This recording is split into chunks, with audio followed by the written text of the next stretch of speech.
करजन, तो उसने बंगाल का पूर्वी हिस्सा हिंदुओं को दे दिया, पश्चिमी हिस्सा मुसलमानों को दे दिया। हिंदू मुसलमान के आधार पर इस देश में पहली बार बंटवारा करने वाला जो अंग्रेज था वो करजन था, जिसने पाकिस्तान की नींव 1905 में रखी थी। उस करजन के नाम पर कलकत्ता में एक बहुत बड़ी बिल्डिंग है और बंगाल सरकार का मुख्य कार्यालय उसी बिल्डिंग से चलता है, करजन बिल्डिंग। ऐसे में कितने नाम गिनाऊं आपको।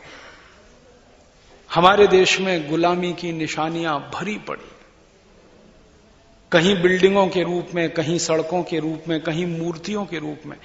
कभी कभी मेरा दिल जलता है, आप बंबई जाइए, रेलवे स्टेशन पे उतर जाइए, तो बंबई के रेलवे स्टेशन का नाम तो सालों साल विक्टोरिया टर्मिनस हुआ करता था। वो तो भला हो महाराष्ट्र के कुछ राष्ट्रवादी लोगों का, जो विधानसभा में पहुंच गए और विक्टोरिया टर्मिनस को छत्रपति शिवाजी टर्मिनस बना दिया, लेकिन अधूरा काम किया। छत्रपति शिवाजी टर्मिनस नाम तो हो गया, लेकिन वहां पर मूर्तियां सभी अभी भी अंग्रेजों की लगी हुई हैं। आप कभी भी चले जाइए Chhatrapati Shivaji terminus railway station पर, गेट से बाहर निकलिए मेन गेट पर, तो लेफ्ट और राइट में बड़ी बड़ी मूर्तियां लगी हुई हैं अंग्रेजों के समय के अधिकारियों की, जिन्होंने बंबई पर महा अत्याचार किए। वो सारे वहां मूर्तियों में खड़े मुस्करा रहे। हमने आजादी के 62 साल में उन मूर्तियों को नहीं हटा पाया। सरकारें मंदिर गिरा देती है इस देश में, आपको मालूम है। हमारे देश में सड़क को चौड़ा करने के नाम पर कोई मंदिर आ जाए, कोई मस्जिद आ जाए, उसको तोड़ देने में सरकार को गुरेज नहीं होता है। जिन अंग्रेजों ने इस देश के ऊपर सालों साल अत्याचार किए हैं, उनकी मूर्तियों को तोड़ने में सरकार क्यों पीछे हटती है? जब सरकारें मंदिर तोड़ सकती है, मस्जिद तोड़ सकती है, गुरुद्वारे तोड़ देती है इस देश में, सड़क को चौड़ा करना है, नगर का सौंदर्य बढ़ाना है, सुंदरता बढ़ाने के नाम पर यह सब कर दिया जाता है, तो इतने विद्रूप लोग हंस रहे हैं बंबई शहर में खड़े हुए मूर्तियों में, उनको क्यों नहीं तोड़ देती हमारी सरकार? उनसे क्या लेना देना है हमारी सरकार का? वो रिश्तेदार लगते हैं हमारे क्या? विचित्र देश है। तो ये सारी बात कहते हुए मैं अंत में यही कहना चाहता हूं कि ये जो गुलामी हमारे यहां चली आ रही है आजादी के 62 साल के बाद, ये बहुत भारी पड़ गई है। अब इसको तो खत्म करना ही, आज नहीं तो कल किसी को तो ये आवाज उठानी ही है। हिंदुस्तान की राजनीतिक पार्टियां ये सवाल नहीं उठाती हैं, मंदिर मस्जिद के सवाल उठाती हैं, अंग्रेजों की मूर्तियों को तोड़ देने का सवाल कोई पार्टी नहीं उठाती इस देश में। समाज को बांट देने वाले जितने प्रश्न हैं वो पार्टियों के द्वारा उठाए जाते हैं, देश की गुलामी को खत्म कर देने वाले प्रश्न कोई पार्टी नहीं उठाती। तो हम लोगों ने तय किया कि हम भारत स्वाभिमान की तरफ से ये प्रश्न उठाएंगे, और भारत स्वाभिमान बनाने के पीछे का मुख्य उद्देश्य यही है कि अंग्रेजों के जमाने के कानून, उनके जमाने के नियम, उनके जमाने की व्यवस्थाएं, उनके समय की गुलामी की निशानियां, इन सबको मिटा देना है। आजादी तभी पूरी होगी, शहीदों का सपना तभी पूरा होगा, क्योंकि जिन शहीदों ने अंग्रेजों के खिलाफ लड़ते हुए अपने प्राण त्यागे हैं, अगर कभी हमारे देश के वो शहीद जो इस देश में मर गए आजादी के लिए लड़ते हुए, आप सोचो लॉरेंस के खिलाफ लड़ते हुए जिन हिंदुस्तानियों ने वीर गति पाई, चेम्सफोर्ड के खिलाफ लड़ते हुए जो हिंदुस्तानी शहीद हो गए, हमारे देश में करजन के सामने लड़ते हुए जो हिंदुस्तानी शहीद हो गए, या हमारे देश में रिपन के सामने लड़ते हुए जो हिंदुस्तानी शहीद हो गए, ये सारे हिंदुस्तानियों की आत्मा अगर वापस इस देश में आ जाए और हमसे सवाल करे कि जिनके सामने लड़ते हुए हम शहीद हो गए, उनकी मूर्ति को तुमने ये सजा संवार के क्यों रखा है? तो वो तो हंसेंगे विद्रूपता में, वो कहेंगे या तो हम मूर्ख थे या तुम महामूर्ख हो। और अगर वो मूर्ख थे तो उनको लड़ना नहीं चाहिए था उनके खिलाफ। जिनकी मूर्तियों को सजाकर हम बिठा के रखे हुए हैं, उनके खिलाफ लड़े क्यों? ये गंभीर प्रश्न है, इसको हल करना है। इसी के लिए भारत स्वाभिमान। एक और गुलामी की निशानी है जो बहुत दर्द देती है हमको आजादी के 62 साल में।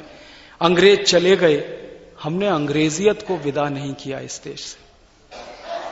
अंग्रेज तो चले गए, मार के भगा दिया, किसी तरह से उनसे अपने देश को छुड़वा लिया, लेकिन अंग्रेजी तो जस की तस है, और ज्यादा बढ़ गई है।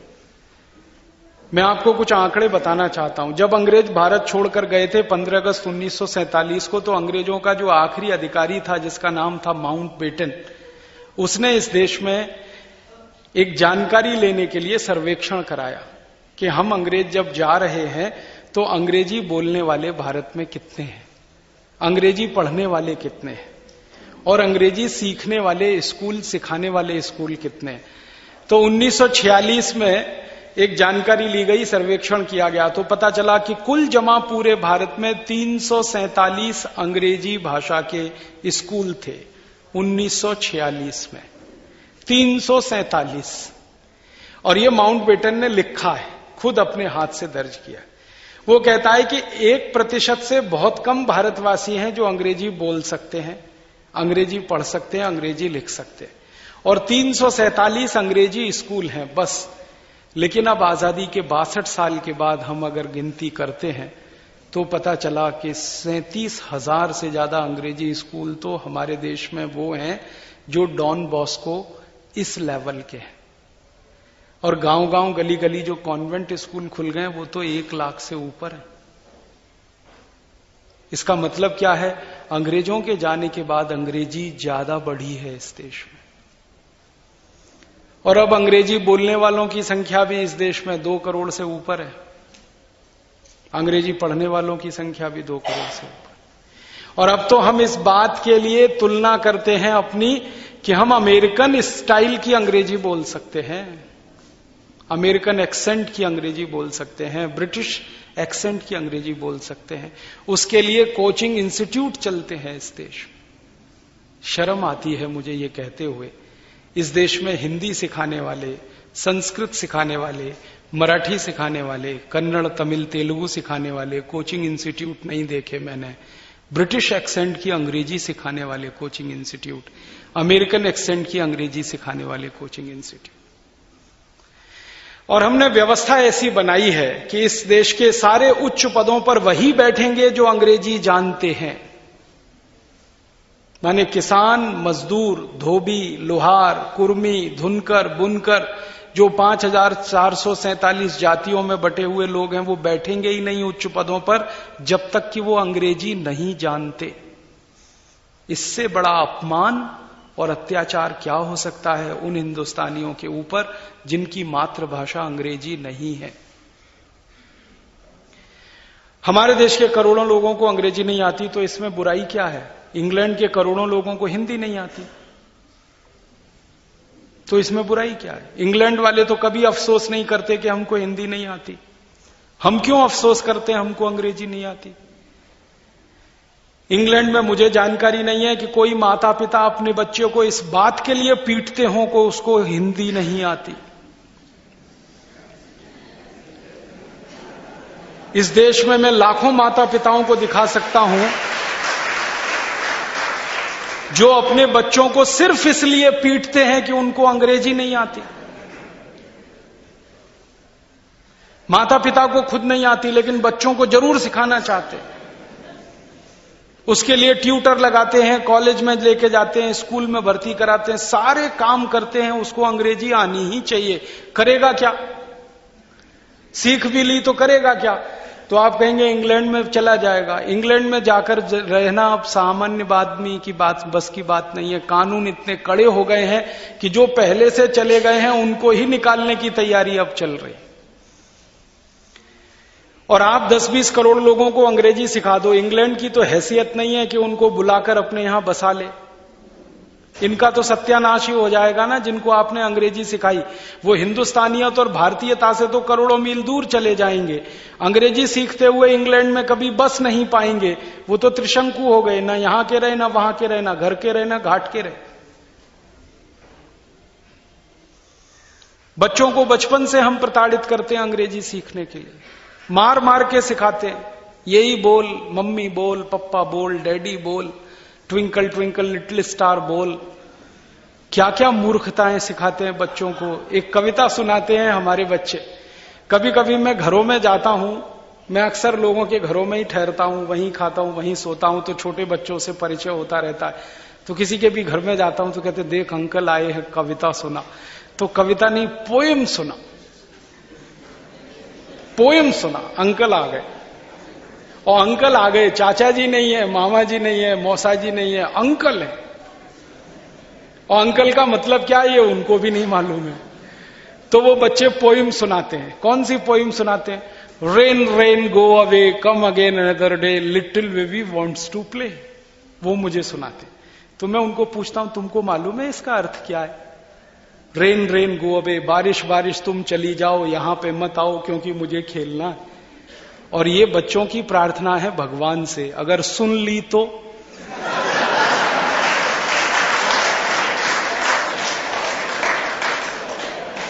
भगवान ने अगर प्रार्थना सुन ली, जो बारिश गिर रही है उसको वापस खींच लिया, बुला लिया, तो करोड़ों किसान तो भूखे मर जाएंगे इस देश में। क्या मूर्खता की कविता सुना रहे हैं, रेन रेन गो अवे कम।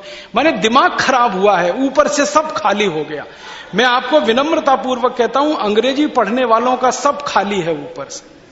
एक मिनट भी सोचते नहीं कि क्या सिखा रहे हैं, क्यों सिखा रहे हैं। फिर उनको जब मैं समझाता हूं कि इस कविता का तो अर्थ यह है कि बारिश बारिश तुम चली जाओ, यहां कभी भी मत आओ, हमें खेलना है। ये इंग्लैंड में कविता गाई जाती है क्योंकि इंग्लैंड में कभी भी बारिश आती है। इंग्लैंड में 3 चीजों का भरोसा नहीं, वाइफ, सुनिएगा ध्यान से, वाइफ, पत्नी, वेदर, मौसम, और वर्क माने नौकरी। किसी दिन नौकरी चली जाती है। किसी अच्छी खासी कंपनी में 20 साल से आप काम कर रहे हैं, जी जान लगा दिया आपने उस कंपनी के लिए, एक दिन सवेरे आपको पिंक स्लिप मिलेगी और आपको कहा जाएगा कल से मत आना। नौकरी इतनी अनसर्टेन है। तो वर्क, वाइफ, पत्नी सवेरे आपकी है, शाम को किसी दूसरे की हो सकती, कुछ भरोसा नहीं। और लंदन में, इंग्लैंड में ऐसे मैं आपको एक नहीं, सैकड़ों नहीं, हजारों लोगों की जानकारी दे सकता हूं जिन्होंने 20-20 शादियां की, फिर भी 21वीं करने के लिए तैयार हैं, क्योंकि 20 रही नहीं उनके साथ। वाइफ कभी भी जाती है। और वेदर, मौसम कभी भी बदलता है। अभी बहुत तेज धूप निकली है, अभी बारिश हो जाएगी, तो बारिश का कुछ भरोसा नहीं। और शाम को अक्सर लंदन में बारिश होती है। अब बच्चे खेलने के लिए बाहर निकलते हैं, उसी समय बारिश होती है, तो बच्चे ये गाते हैं, rain rain go away come again another day. बारिश तुम चली जाओ, अभी तो हमको खेलने के लिए दो थोड़ा सा, क्योंकि खेलने के लिए कोई दिन बचता नहीं है। तो इंग्लैंड के बच्चे ये गाएं तो समझ में आता है, हिंदुस्तानी बच्चे ये गा रहे हैं, जहां बारिश बहुत जरूरी है, हर दिन जरूरी है, 3-4 महीने तो इतनी जरूरी है कि सारा देश भरपेट अन्न खा पाता है इस बारिश की ताकत पर। क्योंकि हमारे यहां तो खेती, आप जानते हैं, 60% खेती बारिश के भरोसे होती है, सिर्फ 40% खेती है जिसमें पानी की व्यवस्था सरकार ने कर पाई है, वरना तो सारी खेती बारिश के भरोसे है। उस देश के बच्चे ये गाने लगे रेन रेन गो अवे, और भगवान सुनने लगे ये रेन रेन गो अवे, और इस पर एक्शन लेने लगे, तो क्या होगा इस देश का। अकल से सोचो जरा, क्या सिखा रहे हो अपने बच्चों को। फिर लोग कहते हैं वही क्या सिखाएं। हमारे यहां तो दूसरी कविताएं हैं जो सिखाई जाती हैं बच्चों को। आप सब महाराष्ट्र के नजदीक रहते, एक मराठी कविता सुनाता हूं। ये रे पाऊसा तुला देतो पैसा, पैसा झाला खोटा, पाऊस आला मोठा। बारिश बारिश तुम जल्दी आओ, ज्यादा ज्यादा आओ। और बारिश को बुलाने के लिए पैसा देने के लिए तैयार है इस देश का बच्चा। ये भारतीय कविता है जो इस देश की जरूरत है।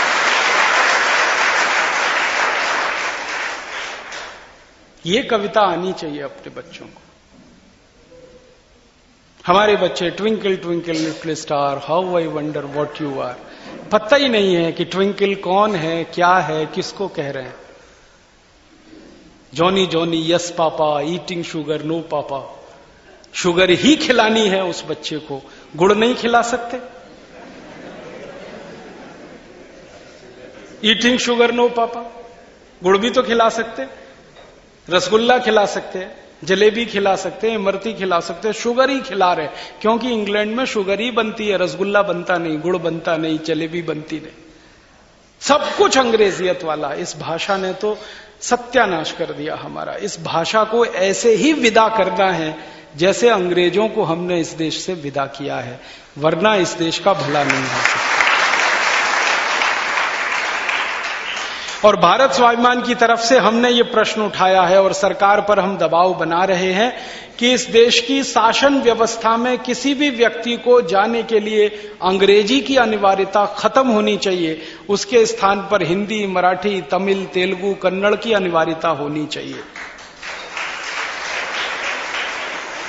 इस देश की सभी शिक्षण व्यवस्था, इंजीनियरिंग की, मेडिकल की, एमबीए की, बीबीए की, सारी शिक्षण व्यवस्था मातृभाषा, स्थानीय भाषा में होनी चाहिए, अंग्रेजी में नहीं होनी चाहिए।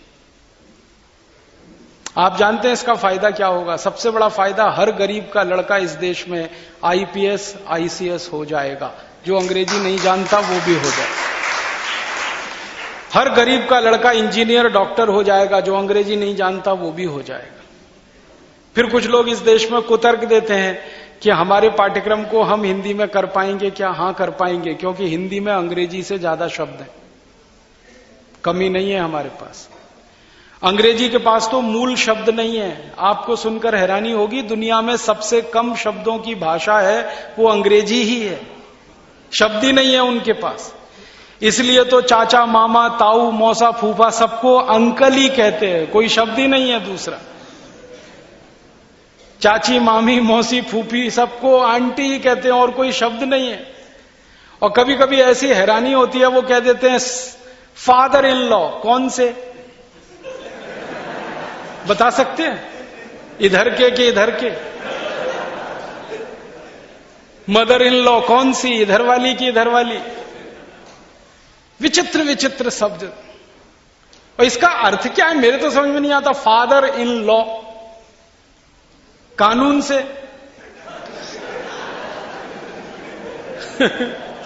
अब रिश्तों में कानून को घुसाओगे तो क्या होगा इस देश में?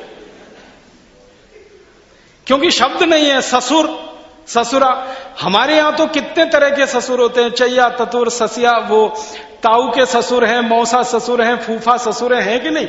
फूफिया ससुर हैं, मौसिया ससुर हैं, तैया ससुर हैं, कितने तरह के ससुर। वहां एक ही है फादर इन लॉ। कितनी सास हैं वहां एक ही है मदर इन लॉ। कोई दम नहीं है इस भाषा। मुझे तो हंसी इस भाषा पर यह आती है, पीयूटी पुट तो बीयूटी बुट, और बीयूटी बट तो पीयूटी पट, सीयूटी कट, बीयूटी बट तो पीयूटी पट। होना चाहिए कि नहीं? कुछ मालूम ही नहीं कहां क्या हो जाए। कभी कभी इतनी हंसी आती है, अंग्रेजी में आप चोपड़ा लिखो, चोपड़ा, तो स्पेलिंग क्या है? CHOPARA, यही स्पेलिंग है ना। तो ये हो गया चोपड़ा। यहां पे CH है तो चा का उच्चारण हो रहा है, ठीक है। अब इसी उच्चारण को केमिस्ट्री में लिखो, CHEMISTRY, तो केमिस्ट्री होना चाहिए कि नहीं? अगर CH यहां चो है चोपड़ा में, तो CH केमिस्ट्री में चेमिस्ट्री में जाना चाहिए। और अगर CH वहां का है केमिस्ट्री, तो यहां चोपड़ा का कोपड़ा होना चाहिए। नहीं होना चाहिए। कुछ सिर पैर ही नहीं है इस भाषा का। और अंग्रेजी के जो विशेषज्ञ हैं ना, वो खुद मानते हैं कि हमारी भाषा का सिर पैर नहीं है, क्योंकि इसका मूल जो स्थान है ना, वो ही तय नहीं है अभी तक कि ये लैटिन में से आई, कि ये फ्रेंच में से आई, कि ये जर्मन में से आई, कि ये किसी इटालियन में से। वो कहते हैं मूल पता नहीं है, खिचड़ी है सब, इसलिए इसमें स्पष्टता नहीं है। तो जिस भाषा के विशेषज्ञ खुद कहते हो कि हमारी भाषा का मूल स्थान हमें मालूम नहीं, उसमें हम फंस गए। क्यों? हट जाओ इसमें से, निकल आओ बाहर। इसमें कुछ दम नहीं है। आप बोलोगे ये अंतर्राष्ट्रीय भाषा, बिल्कुल नहीं है। दुनिया में 200 देश हैं, मात्र 14 देशों में अंग्रेजी चलती है, और वो भी 14 देश वो हैं जो अंग्रेजों के गुलाम थे। जो देश अंग्रेजों के गुलाम नहीं हुए, वहां कहीं भी अंग्रेजी नहीं चलती। फ्रांस में अंग्रेजी नहीं, जर्मनी में अंग्रेजी नहीं, जापान में अंग्रेजी नहीं, चीन में अंग्रेजी नहीं, रूस में अंग्रेजी नहीं, डेनमार्क में अंग्रेजी नहीं, नीदरलैंड में अंग्रेजी नहीं, इटली में अंग्रेजी नहीं, स्पेन में अंग्रेजी नहीं, स्वीडन में अंग्रेजी नहीं, स्विट्जरलैंड में नहीं, 100 कम से कम 86 देशों में अंग्रेजी नहीं है। और जिन देशों में अंग्रेजी नहीं है वहां उनकी मातृभाषा है, और कई देश तो उसमें भारत के जिले के बराबर के देश हैं। डेनमार्क है, बैतूल जिले से छोटा है, बैतूल की आबादी तो डेनमार्क से ज्यादा है। अब इतना छोटा देश डेनमार्क अपनी भाषा चला सकता है, बना सकता है और उसमें काम कर सकता है, तो हम हिंदी जो करोड़ों भारतवासी बोलते हैं भारत और भारत के बाहर, उसको क्यों नहीं बना सकते, क्यों नहीं चला सकते? जर्मनी तो हमारे राज्यों में कई राज्यों से छोटा है, मध्य प्रदेश तो जर्मनी से बड़ा है और जर्मनी जर्मन चला सकता है। फ्रांस मध्य प्रदेश से छोटा है, मध्य प्रदेश फ्रांस से बड़ा है, और फ्रांस में फ्रेंच चल सकती है, जर्मनी में जर्मन चल सकती है, तो हिंदी क्यों नहीं चल सकती, या मराठी गुजराती क्यों नहीं चल सकती? तो हमको भारतीय भाषाओं में काम करना है और इसी में पढ़ाई करनी है।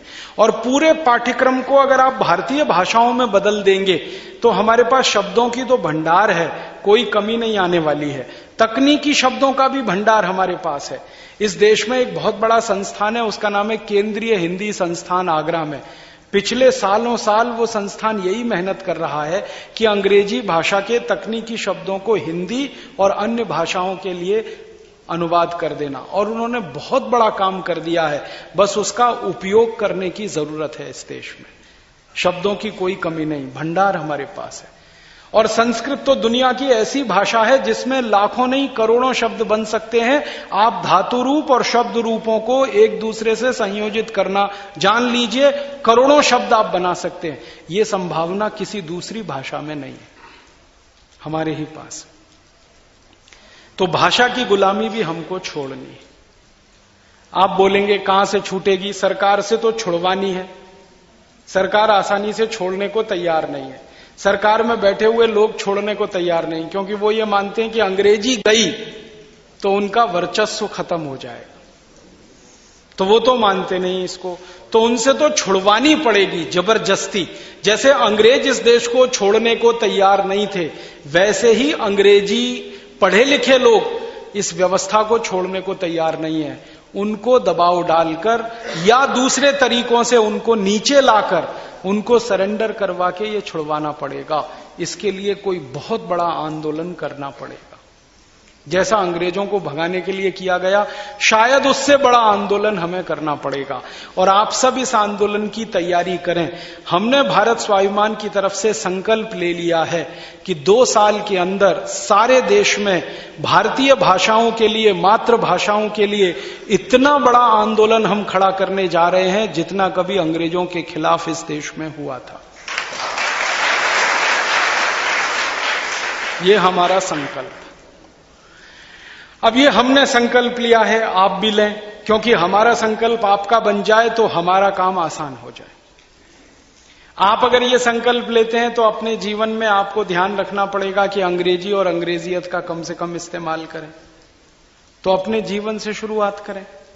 फालतू अंग्रेजी शब्द इस्तेमाल ना करें आपस की बातचीत में। हम बहुत बार ऐसे अंग्रेजी शब्दों का इस्तेमाल करते हैं जिनका अर्थ ही हमें नहीं मालूम है, बोलते रहते हैं। हम अंग्रेजी का एक शब्द अक्सर बोलते हैं। कई बार मैं भारत के ऐसे लोगों के घरों में जाता हूं जो अंग्रेजी पढ़ नहीं पाए और भारतीय रह नहीं पाए, अधकचरे हो गए। हाँ, अंग्रेजी पढ़ नहीं पाए पूरी और भारतीय रह नहीं पाए। ऐसे घरों में जाता हूं तो वो किस तरह से बात करते हैं, oh Rajiv Dixit, she is my missus. मैं कहता हूं really she is your missus? तो वो थोड़े बौखला जाते हैं, क्या बोल रहे हैं? मैं पूछता हूं तुमको मालूम है मिसेस का अर्थ क्या होता है? मालूम है तो बोलो, नहीं मालूम तो मत बोलो। क्या अर्थ है मिसेस का जानते हैं? मिसेस शब्द का अगर इतिहास आप पढ़ेंगे, इंग्लैंड में, यूरोप में क्या होता है ना, बिना शादी के पति पत्नी बन के साथ रहने की हजारों साल पुरानी परंपरा है, जिसको लिव इन रिलेशनशिप कहते हैं यूरोप में। शादी नहीं करते लेकिन रहते पति पत्नी की तरह से, बच्चे भी कर लेते हैं, शादी नहीं करते। ये विचित्र परंपरा है। एक के साथ आज रह रहे हैं, कल दूसरे के साथ रह रहे हैं, परसों तीसरे के साथ रह रहे हैं, किसी दिन चौथे के साथ, किसी दिन पांचवें के साथ। एक एक आदमी 40-40 स्त्रियों के साथ रहता है, एक एक स्त्री 40-40 पुरुषों के साथ रहती है। अब उसमें होता क्या है कि जिन 40 के साथ रहते हैं, जिसमें एक के साथ अगर शादी हो गई तो उसको छोड़कर सब मिसेज हो जाती है। समझिएगा इस बात को। मिसेस का माने है धर्म पत्नी को छोड़कर वो सारी महिलाएं जिनके साथ आप रात बिता चुके हैं, बिस्तर पे रह चुके हैं, वो मिसेस होती हैं। धर्म पत्नी मिसेस नहीं होती। और मिस्टर इसका उल्टा है। पति को छोड़कर वो सारे पुरुष मिस्टर हो जाते हैं। अब हम हमारी धर्म पत्नी को मिसेस बनाने में लगे रहते हैं। Oh she is my Mrs. तब मैं कहता हूं really she is your Mrs? मत बोलिए, अच्छा शब्द नहीं, बहुत खराब। हमारे देश में इसके लिए बहुत सुंदर शब्द है, तो हम क्यों बोलें ये? जब नहीं हो तो बोलना मजबूरी हो सकता है। अपने पास तो है ना श्रीमती। श्री माने लक्ष्मी, मति माने बुद्धि। तो लक्ष्मी और बुद्धि माने लक्ष्मी और सरस्वती जहां एक साथ हो वो श्रीमती। कितना सुंदर शब्द। तो श्रीमती छोड़ के मिसेस में क्यों फंस गए? तो माताओं बहनों से निवेदन है कि मिस्टर ना कहें अपने पति को। भाइयों से निवेदन है पत्नियों को मिसेस ना कहें। यहां से शुरू करें। और एक बहुत खराब शब्द है अंग्रेजी का, मैडम। बहुत खराब। ये जो मैडम शब्द है ये अंग्रेजी का नहीं है, मूलतः फ्रेंच का है। ये फ्रेंच में एक शब्द होता है मां दाम। MA माने मां, DAME दाम। दाम माने होता है स्त्री, महिला, औरत, उसको दाम कहते हैं। और MA माने मां, मां माने मेरा। जिसको अंग्रेजी में माई कहते हैं ना, MY माई, उसको फ्रेंच में मां कहते हैं। MA मां माने मेरा। तो मां माने मेरा, दाम माने स्त्री। तो मेरी स्त्री मैडम होती है। और यहां आप हर एक किसी को कहने लगते हैं मैडम मैडम मैडम मैडम। मेरी आपको हाथ जोड़कर विनती है, जिसको आप मैडम कह रहे हैं पहले पूछ तो लो उससे।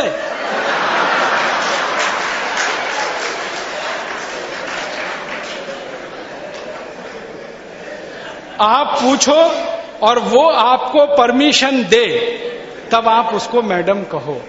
ऐसे ही किसी को मैडम कह देना बहुत खतरनाक है, मत बोलिए आप इसको। अंग्रेजी शब्दों का अर्थ जाने, समझें, फिर उसके बाद उनका उपयोग करें तो ठीक है। लेकिन जब आप जानते नहीं, समझते नहीं और उनका उपयोग करते हैं तो उसमें गुड़गोबर हो जाता है। तो ये फालतू अंग्रेजी शब्द अपने जीवन में ना लाएं। मैं तो आपको एक निवेदन और करूंगा कि आप बैंक में अपना खाता खोलते हैं तो उस हस्ताक्षर हमेशा हिंदी में करें या आपकी मातृभाषा में करें। कन्नड़ में करें, तेलुगु में करें, तमिल में करें। अब बैंकों ने ये सुविधा दे दी है कि आप कन्नड़ हस्ताक्षर करके अपना खाता खुलवा सकते हैं, उसको चालू करवा सकते हैं। तमिल में हस्ताक्षर करके भी कर सकते हैं। भारत की 22 भाषाओं में बैंक के खाते खोले जा सकते हैं। तो फिर अब ये सुविधा है तो फिर अंग्रेजी क्यों? हस्ताक्षर बंद करिए अंग्रेजी। आप बोलेंगे हमने तो पुराना अकाउंट खोल रखा, बदल दीजिए हस्ताक्षर, कभी भी बदले जा सकते हैं। बैंक को एक एप्लीकेशन दीजिए कि मैं मेरे हस्ताक्षर का नमूना बदलना चाहता हूं, अब मैं हिंदी में हस्ताक्षर करना चाहता हूं। बैंक सहर्ष ये काम करेगा। नहीं करेगा तो मुझे बताइए, करना पड़ेगा उनको। क्योंकि संविधान में जितनी भाषाओं को दर्जा मिल चुका है उन भाषाओं में तो काम करना हर बैंक और बीमा कंपनी की मजबूरी है। तो आप बैंकों के हस्ताक्षर बदलिए। आपसी बोलचाल में अंग्रेजी शब्दों का इस्तेमाल मत करिए। दूसरे पर रौब झाड़ने के लिए कभी अंग्रेजी मत बोलिए। हम में से कई ऐसे अधकचरे लोग हैं जो दूसरों पर रौब झाड़ने के लिए अंग्रेजी बोलते हैं, आतंकित करने के लिए उसको अंग्रेजी बोलते हैं। क्या जरूरत है? अपना ही भाई है, अपनी ही बहन है, उस पर रौब झाड़ने से क्या निकलने वाला है? रौब झाड़ना है तो ज्ञान का झाड़िए, चरित्र का झाड़िए, भाषा का मत झाड़िए। और वो भी विदेशी भाषा का तो बिल्कुल रौब मत झाड़िए।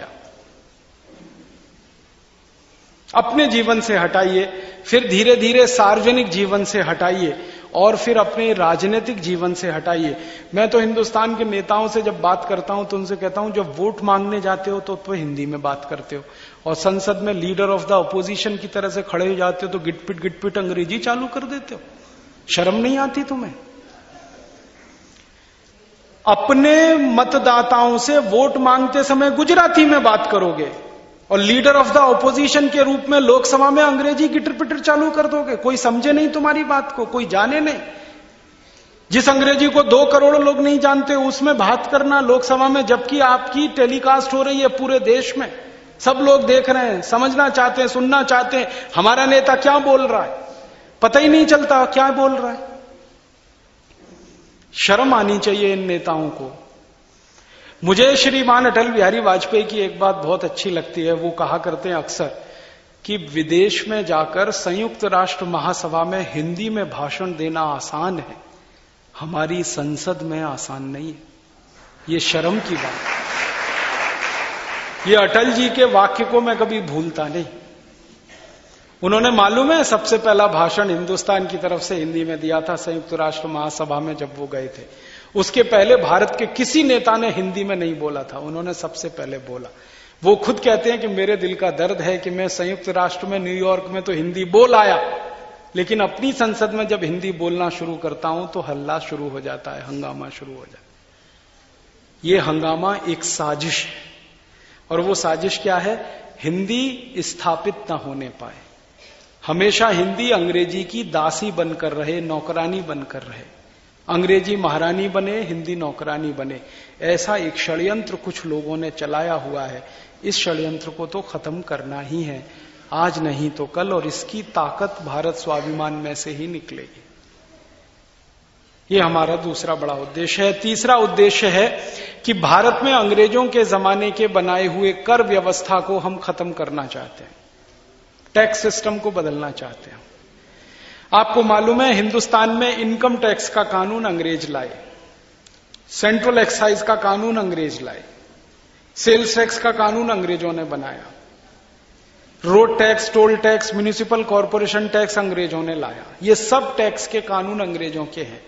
और अंग्रेजों ने ये कानून क्यों बनाए थे? अंग्रेजों की संसद में बहस हुई थी इस बात पर कि भारत से ज्यादा धन लूटकर इंग्लैंड में लाना है, तो ज्यादा से ज्यादा धन कैसे आएगा? ज्यादा से ज्यादा टैक्स लगाना है। तो अंग्रेजों की संसद में बहस हुई तो इस बात पर कि भारत का कोई नागरिक किसी भी वस्तु का उत्पादन करे तो उत्पादन पर ही टैक्स लगा दो, फिर उस वस्तु को जब वो बेचे तो बेचने पर टैक्स लगा दो, फिर बेचकर मुनाफा कमाए तो मुनाफे पर टैक्स लगा दो, सामान को बेचने के लिए एक गांव से दूसरे गांव में जाए तो उस पर टैक्स लगा दो। तो क्या हुआ? उत्पादन पर लगा दिया एक्साइज ड्यूटी, बेचने पर लगा दिया सेल्स टैक्स, बेचकर मुनाफा कमाने पर लगा दिया इनकम टैक्स, एक गांव से दूसरे गांव में ले जाने पर म्युनिसिपल कॉरपोरेशन टैक्स या रोड टैक्स या टोल टैक्स। ये सारे कानून उन्होंने लगाए इस उद्देश्य से कि ज्यादा से ज्यादा लूट के इंग्लैंड लेके जाना है। अब अंग्रेजों के जाने के बाद वो सारे के सारे टैक्स के कानून हमारे ऊपर लदे हैं और चल रहे हैं। हम इस लूट में क्यों हिस्सेदार बने? ये लूट तो बंद होनी चाहिए, और इस टैक्स को बदलना है, टैक्स सिस्टम को बदलना है। हम चाहते हैं कि ये सारे टैक्स के कानून खत्म हो। इसके कारण देश को सबसे ज्यादा नुकसान हो रहा है। आपको मालूम है हमारे देश में टैक्स जितना सरकार इकट्ठा कर पाती है उससे कई गुना ज्यादा इस देश में टैक्स इकट्ठा नहीं कर पाती सरकार, और वो काला धन बनके हमारी अर्थव्यवस्था में घूमता है।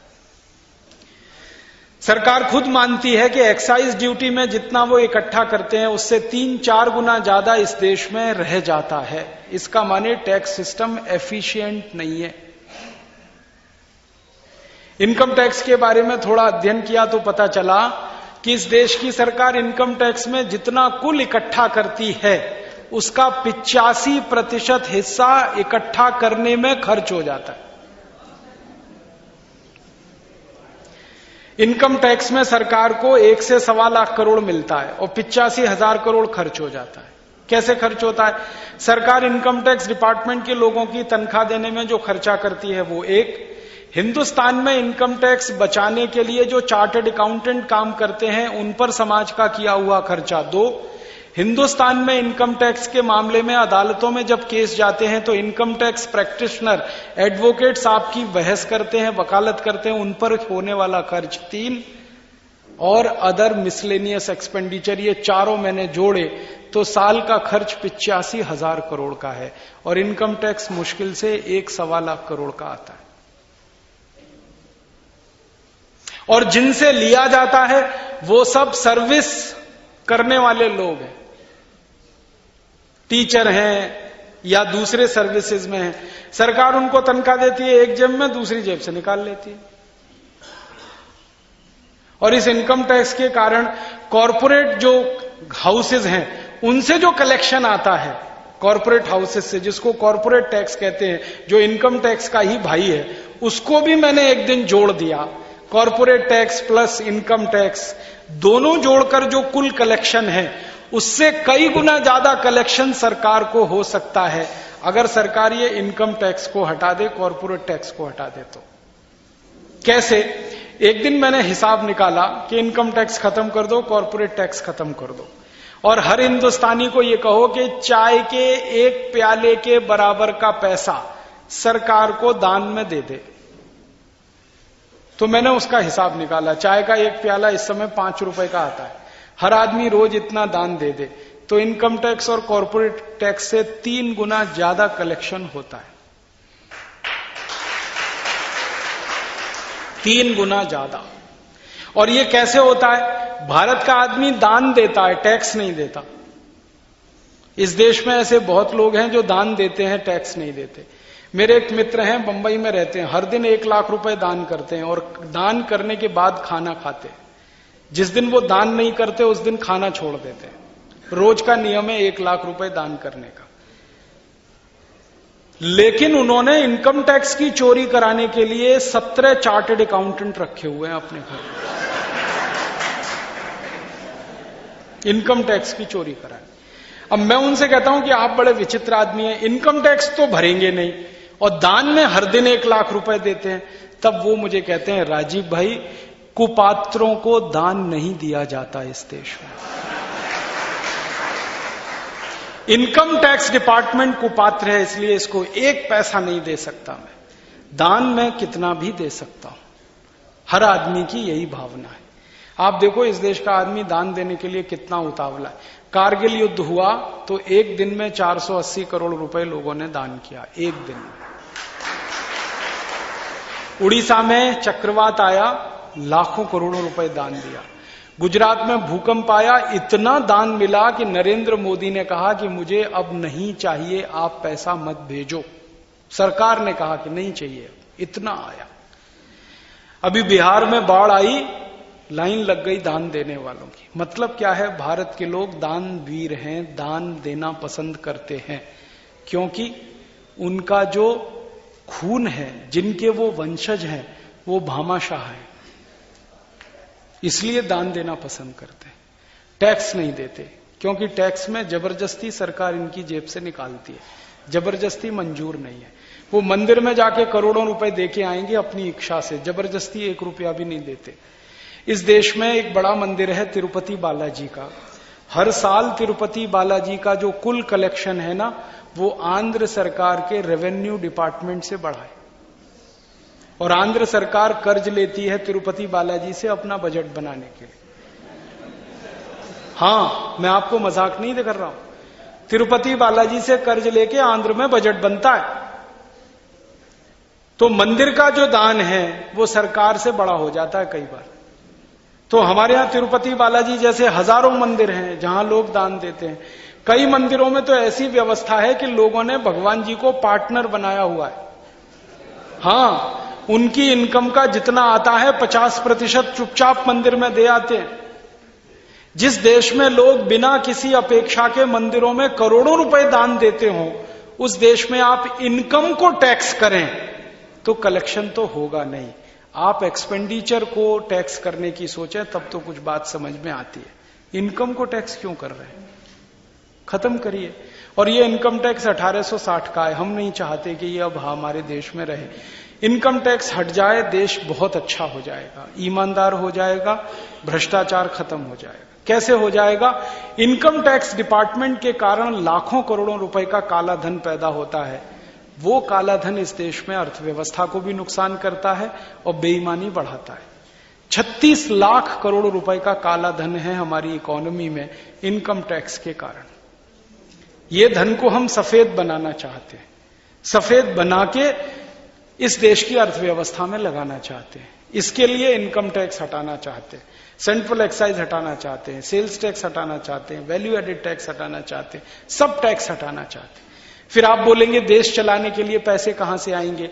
उसके लिए हमने हिसाब निकाला है कि भारत के लोग बैंकों के द्वारा जो हर दिन ट्रांजैक्शन करते हैं चेक और ड्राफ्ट से, वो एक दिन का ट्रांजैक्शन 1,25,000 करोड़ रुपए का है, एक दिन का। साल भर का ट्रांजैक्शन करीब 400 लाख करोड़ रुपए का है। इस ट्रांजैक्शन पर आप 1% टैक्स लगा दें, 400 लाख करोड़ रुपए के ट्रांजैक्शन पर 1% टैक्स लगा दें तो इनकम टैक्स से ज्यादा हो जाता है। 2% लगा दें तो सरकार के टोटल टैक्स कलेक्शन से डबल हो जाता है। 3% लगा दें तो सरकार सोच नहीं सकती उतना हो जाता है। और फिर हमारे देश में कुछ ट्रांजैक्शन ऐसा होता है जो कैश में होता है।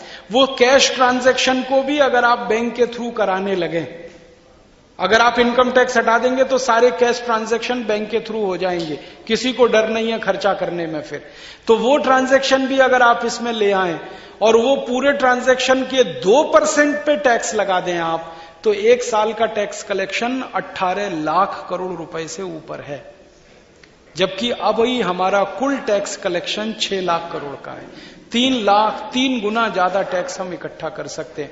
सब टैक्स हटा दो, हर आदमी सुखी हो जाएगा इस देश में, हर आदमी ईमानदार हो जाए। सिर्फ 2% ट्रांजैक्शन टैक्स लगाओ और ट्रांजैक्शन टैक्स इकट्ठा करने के लिए बैंकों को अथॉरिटीज दे दो कि बैंक इकट्ठा करके आपको देंगे। और कैश ट्रांजैक्शन टैक्स इकट्ठा करने के लिए दुकानदारों को आप अथॉरिटी दे दो, वो कैश का इकट्ठा करके दे देंगे, कोई प्रॉब्लम ही नहीं। दुनिया में जो देशों में 1 या 2 टैक्स है ना, वही देश इस समय सबसे ज्यादा अमीर हैं, करोड़पति हैं, अरबपति। और जिन देशों में सबसे ज्यादा टैक्स हैं वो गरीब हैं, भुखमरी के शिकार हैं, बेईमानी भ्रष्टाचार वहां सबसे ज्यादा। तो इस बेईमानी भ्रष्टाचार का परमानेंट सॉल्यूशन हम चाहते हैं टैक्स सिस्टम में चेंज होना। और इसी तरह से हम एक व्यवस्था चाहते हैं इस देश में, वो ये कि अंग्रेजों के समय से जो ये टैक्स लगाए गए उनका लूट अंग्रेज करके ले गए। अंग्रेजों के बाद ये जो टैक्स लगाए गए इनकी लूट काले अंग्रेजों ने कर ली। गोरे अंग्रेजों ने लूटा, वो तो बाहर से आए। काले अंग्रेजों ने लूटा जो हमारे ही देश में से निकले और व्यवस्थाओं में जाकर बैठ गए। लूट तो दोनों ही लूट है। अंग्रेज जो लूट कर ले गए वो धन उन्होंने इंग्लैंड में जमा कर रखा है, काले अंग्रेजों ने जो लूटा वो धन स्विट्जरलैंड में जमा कर रखा है। ये दोनों ही धन हमें वापस चाहिए। तो आप बोलेंगे अंग्रेजों ने जो धन लूटा है उसका कोई हिसाब निकाला है क्या? हमने निकाला है। अंग्रेजों ने जो इस देश में से लूट मचाई है, पहला अंग्रेज इस देश में आया जिसका नाम था रॉबर्ट क्लाइव, वहां से लेकर और आखिरी अंग्रेज जो इस देश में से गया माउंटबेटन, इसके बीच के जितने भी अंग्रेज लूट कर ले गए धन संपत्ति, उसका पूरा हिसाब निकाला, वो करीब करीब 300 लाख करोड़ रुपए है। उसमें कोहिनूर हीरा भी शामिल है। ये धन वो यहां से ले गए। आप बोलेंगे ये वापस आ सकता है? बिल्कुल आ सकता है। आप में हिम्मत होनी चाहिए, ये पैसा वापस आ सकता है। कैसे आ सकता है? अंग्रेजों ने सारे अंतर्राष्ट्रीय कानूनों का उल्लंघन करके इस देश को लूटा था और उन्हीं अंतर्राष्ट्रीय कानूनों का हवाला देते हुए अंग्रेजों के खिलाफ हम मुकदमा कर सकते हैं और अंतर्राष्ट्रीय अदालत में उनको नंगा कर सकते हैं और उनसे ये पूरा पैसा वसूल सकते हैं। हमारी तो कोशिश ये है, परम पूजनीय स्वामी जी के साथ मेरी इस विषय पे बहुत वार्ता हुई है। मैंने स्वामी जी से निवेदन किया था कि दुनिया में 50 देश हैं जिनको अंग्रेजों ने लूटा, आप इन सभी देशों को एक कर दो। ये सब अफ्रीका के देश हैं, एशिया के देश हैं, इनको एक साथ इकट्ठा कर दो, सब मिलकर मुकदमा करेंगे अंग्रेजों के खिलाफ। और सब अपनी अपनी लूट की रकम इनसे मांग लो, और अंतर्राष्ट्रीय कानून के हिसाब से उनको देनी पड़ेगी, क्योंकि वो उसे डिस्प्रूव नहीं कर सकते। इतने प्रमाण, इतने दस्तावेज अभी हमारे पास हैं कि हम उनको अदालत में नंगा कर देंगे। और अदालत ने फैसला दे दिया कि ब्याज के साथ ये पैसा वापस कर दो, तो इंग्लैंड बिक जाएगा, पूरा भिखारी हो जाएगा। हम चाहते हैं ये पैसा वापस आए, इसके लिए थोड़ी ताकत चाहिए। अंतर्राष्ट्रीय जो जगत है इसमें हमारी हैसियत बढ़ानी पड़ेगी, दूसरे देशों को साथ में लेना पड़ेगा, फिर ये काम हम करा सकते हैं। दूसरा काम क्या करना है, अंग्रेजों के जाने के बाद जो आजादी के दौर में लोगों ने लूटा इस देश को, नेताओं ने, अधिकारियों ने, इनको जिनको हम काला अंग्रेज कहते हैं, ये धन स्विट्जरलैंड में जमा है, और ये धन करीब करीब 110 लाख करोड़ रुपए है। गोरे अंग्रेजों ने 250 साल में 300 लाख करोड़ लूटा, काले अंग्रेजों ने 62 साल में 110 लाख करोड़ लूट लिया। और ये 110 लाख करोड़ स्विट्जरलैंड में और दूसरे देशों के बैंकों में जमा है। इस पैसे को भी हम वापस लाना चाहते हैं, और इसके लिए हमारे पास कुछ रास्ते हैं। उनमें से एक रास्ता है सुप्रीम कोर्ट, एक रास्ता है हमारी संसद, और एक रास्ता है अंतर्राष्ट्रीय अदालत, और चौथा रास्ता है दादागिरी। स्विट्जरलैंड से थोड़ी सी दादागिरी हम करें, वो सारा पैसा हमको दे देगा, क्योंकि अमेरिका ने अभी ऐसा किया। अमेरिका में एक राष्ट्रपति है बराक ओबामा, वो जीत के आया, जीत के आने के बाद उसने नोटिस दे दिया स्विट्जरलैंड की सरकार को, और थ्रू यूनाइटेड नेशन, संयुक्त राष्ट्र संघ की तरफ से नोटिस भिजवा दिया, और उसमें 15 दिन का समय दिया कि 15 दिन के अंदर अमेरिका का जितना पैसा स्विट्जरलैंड के बैंक खातों में है ये बता दिया जाए, और इस पैसे को अमेरिका को वापस दे दिया जाए, नहीं तो स्विट्जरलैंड के खिलाफ कार्यवाही होगी, और संयुक्त राष्ट्र में भी होगी, अंतर्राष्ट्रीय अदालत में होगी। स्विट्जरलैंड की सरकार परेशान हो गई। 15 दिन में उन्होंने अमेरिका का 470 अरब डॉलर वापस दे दिया, 15 दिन में दे दिया। अब बराक ओबामा ये कर सकता है, तो हिंदुस्तान क्यों नहीं कर सकते? हम भी कर सकते हैं। हमारे पास तो कानूनी रास्ता भी है। कानूनी रास्ता क्या है, हम सुप्रीम कोर्ट में एक मुकदमा दाखिल करें और उसमें ये कहें कि आजादी के बाद इतने घोटाले हुए हैं। आपको मालूम है एक घोटाला हुआ था इस देश में, यूरिया घोटाला, याद है आपको? नरसिम्हा राव जब प्राइम मिनिस्टर थे तो उसमें 133 करोड़ रुपए का पेमेंट किया गया, यूरिया का एक दाना भी नहीं आया इस देश में। यही था ना? उसकी जांच हुई सीबीआई की, तो पता चला 133 करोड़ स्विट्जरलैंड में जमा हो गया। किसके खाते में जमा हो गया? नरसिम्हा राव के बेटे के खाते में जमा हुआ था ये पैसा, उनके बेटे के खाते।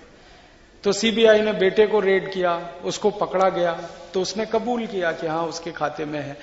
तो सुप्रीम कोर्ट ने तुरंत फैसला दिया और कहा कि ये जो धन है वो नरसिम्हा राव के बेटे का नहीं है, भारत देश के लोगों के करोड़ों की खून पसीने की कमाई का है, वो देश का पैसा है, राष्ट्रीय संपत्ति है, इसलिए इस पैसे को तत्काल भारत में वापस लाया जाए। जैसे ही ये आदेश आया सुप्रीम कोर्ट का, इस आदेश की पालना कराने के लिए कोर्ट ने एक टीम बनाई थी। वो अधिकारी इस फैसले को लेकर स्विट्जरलैंड गए। स्विट्जरलैंड की सरकार ने 133 करोड़ रुपए वापस किया, भारत के खजाने में आकर वो फिर से जमा हुआ। मेरा ये कहना है कि अगर यूरिया घोटाले का पैसा स्विट्जरलैंड से वापस आ गया तो चारा घोटाले का भी आ सकता है। क्यों नहीं आ सकता? घोटाला तो घोटाला, चारा घोटाले का आ सकता है, गेहूं घोटाले का आ सकता है, तोप घोटाले का आ सकता है, बोफोर्स का आ सकता है, चेक पिस्टल घोटाले का आ सकता है। आजादी के बाद हजारों जो घोटाले हुए हैं सबका पैसा आ सकता है। बस इसको सुप्रीम कोर्ट के सामने कहने की जरूरत है, और दम के साथ कहने की जरूरत है, प्रमाण के साथ कहने की जरूरत है। क्यों नहीं मानेगा सुप्रीम कोर्ट? कानून है हमारे देश में। तो हम सुप्रीम कोर्ट में जाकर इसको राष्ट्रीय संपत्ति घोषित करा सकते हैं, ये पैसा आ सकता है। स्विट्जरलैंड से दादागिरी करके भी ये पैसा वापस आ सकता है। अंतर्राष्ट्रीय अदालत में मुकदमा करें तो भी ये पैसा वापस आ सकता है, और कई देशों को इकट्ठा करके स्विट्जरलैंड से बात करें तो भी ये पैसा आ सकता है। माने 110 लाख करोड़ ये हमें वापस लाना है। इसके लिए भारत स्वाभिमान का अभियान है। और एक बार हम ये वापस ले आए तो हमारा आत्मविश्वास इतना बढ़ जाएगा कि लंदन से 300 लाख करोड़ लाना आसान हो जाएगा।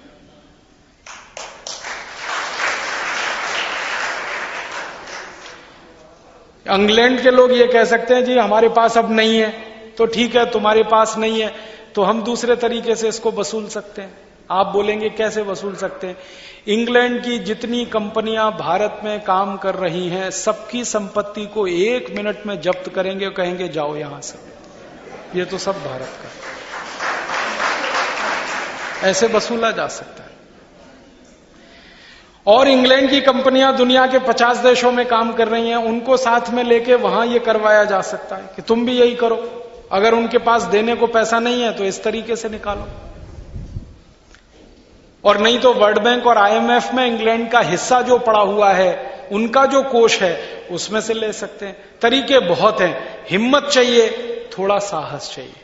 एक बार हिम्मती और साहसी लोग इस देश की सत्ता व्यवस्था में आ जाएं, शीर्ष व्यवस्था में आ जाएं, तो हर असंभव काम संभव हो सकता है। मेरा ऐसा मानना है दुनिया में कुछ भी असंभव नहीं होता, हर काम संभव होता है। करने वाले में संकल्प कितना बड़ा है, महत्व इस बात का होता है।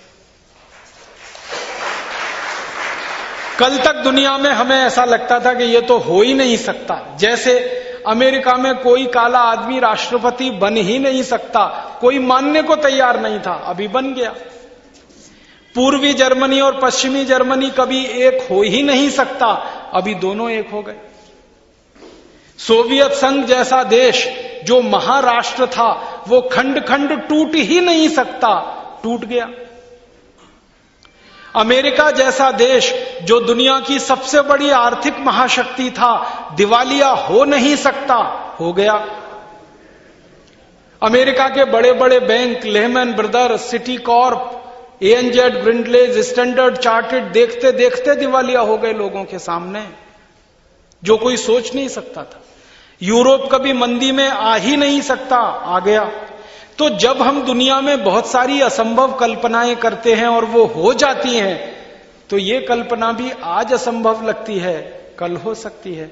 बस महत्व की बात है कि करने वालों का संकल्प कितना बड़ा है। भारत स्वाभिमान अभियान इसी काम के लिए हमने शुरू किया है, और हमारा सपना है कि 110 लाख करोड़ स्विस बैंकों से वापस आ जाए, 300 लाख करोड़ इंग्लैंड से वापस आ जाए, 410 लाख करोड़ की रकम इतनी बड़ी है कि इस रकम को हम हिंदुस्तान पे लुटा दें, एक एक हिंदुस्तानी को बांट दें, तो एक एक हिंदुस्तानी के पास कम से कम 4 से 5 करोड़ रुपए से ज्यादा आ जाएगा।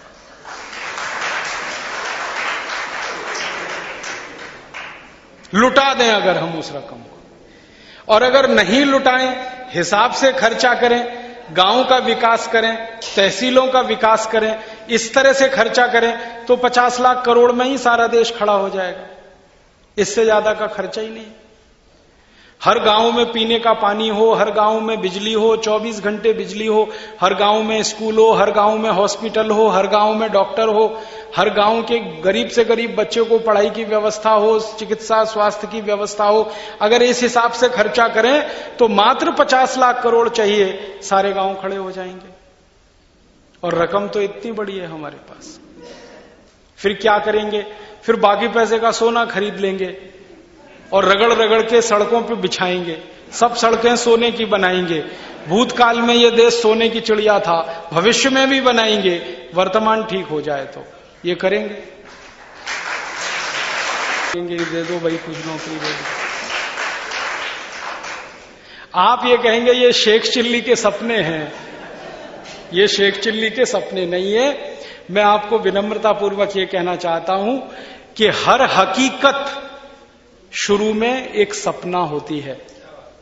हर हकीकत शुरू में एक सपना होती है, और जब करने वाले लग जाते हैं तो वो हकीकत हो जाती है।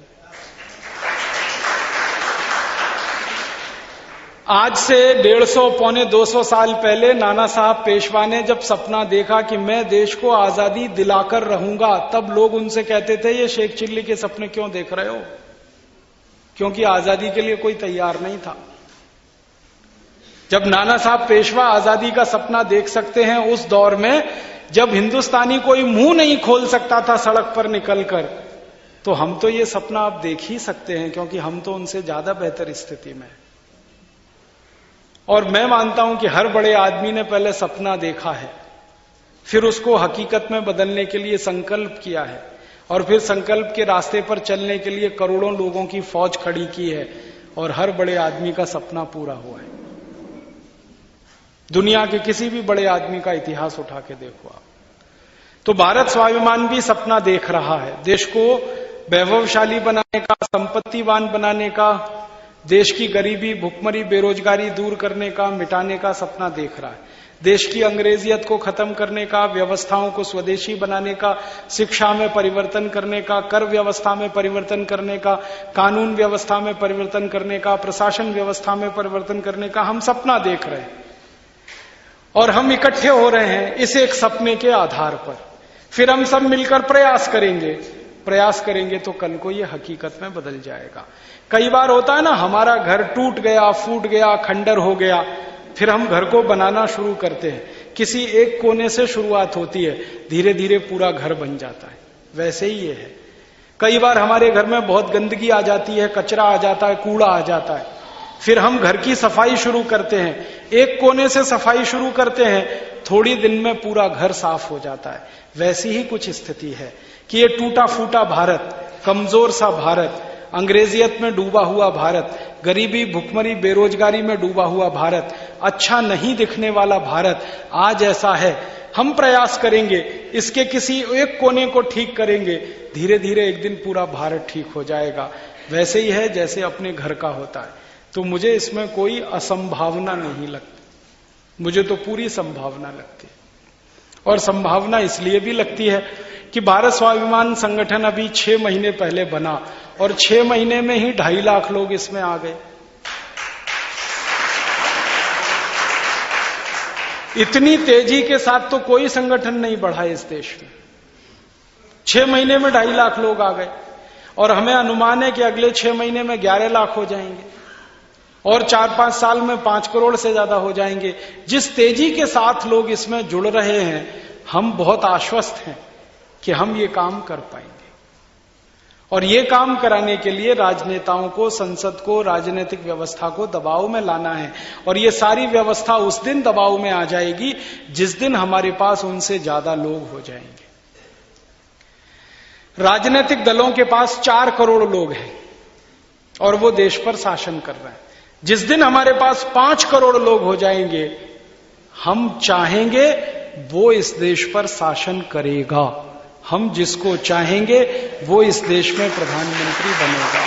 हम जिसको चाहेंगे वो इस देश में राष्ट्रपति होगा, जिस दिन 5 करोड़ हमारे पास हो जाए। क्यों? क्योंकि प्रजातंत्र में सिर गिने जाते हैं, भीड़ किसके पास है वही देखा जाता है। नंबर गेम है ये तो। 51% किसके पास है उसकी जीत है और उसकी चलती है। उनके पास 4 करोड़, हम लाएंगे 5 करोड़। अब 115 करोड़ में 5 करोड़ नहीं मिलेंगे, बहुत आसानी से मिलेंगे।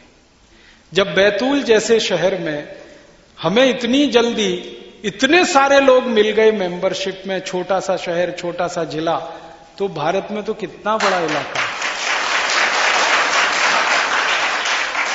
हम ये करेंगे, यही हमारा संकल्प है। और ये संकल्प के साथ हम सपना देख रहे हैं। आपसे मैं निवेदन करने आया कि हमारे इस संकल्प की पूर्ति में आप सब मदद करें। तो आप बोलेंगे हम क्या मदद कर सकते हैं? आप बहुत बड़ी मदद कर सकते हैं। आप हमारी शक्ति बन सकते हैं, आप हमारे हाथ बन सकते हैं। कैसे? आप हमारे इस संगठन में आ जाइए, शामिल हो जाइए। ये संगठन का उद्देश्य क्या है मैंने बता दिया, व्यवस्था परिवर्तन। हमने तय किया है कि अपने लिए हमें सत्ता नहीं चाहिए, सिंहासन नहीं चाहिए, लेकिन हमने दूसरा संकल्प लिया है कि सत्ता और सिंहासनों पर जो बैठे हुए हैं इनको तो ठीक और दुरुस्त हम करके ही मानेंगे।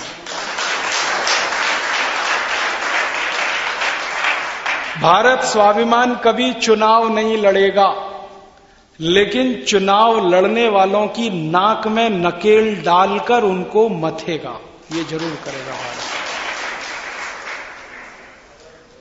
ये हमारा तय है। तो आप हमारी शक्ति बनिए, इस संगठन में शामिल हो जाइए। बहुत आसान तरीका है, एक फॉर्म हमारे संगठन का है, वो भर दीजिए। उसमें नाम, पता, फोन नंबर आपका हमारे पास आ जाएगा। कुछ न्यूनतम शुल्क है वो दे दीजिए, हमारे ट्रस्ट का उससे काम चल जाएगा। दूसरा, जब आप संगठन में शामिल हो जाएंगे तो आपकी ट्रेनिंग होगी। कुछ ट्रेनिंग आपकी हरिद्वार में होगी, कुछ ट्रेनिंग यहीं पर होगी। जब आप हरिद्वार जाएंगे तो स्वामी जी आपको ट्रेनिंग देंगे। यहां ट्रेनिंग होगी तो मैं आऊंगा या कोई और पदाधिकारी आएगा, तो दोनों तरह से आपको ट्रेन करेंगे। और जो 9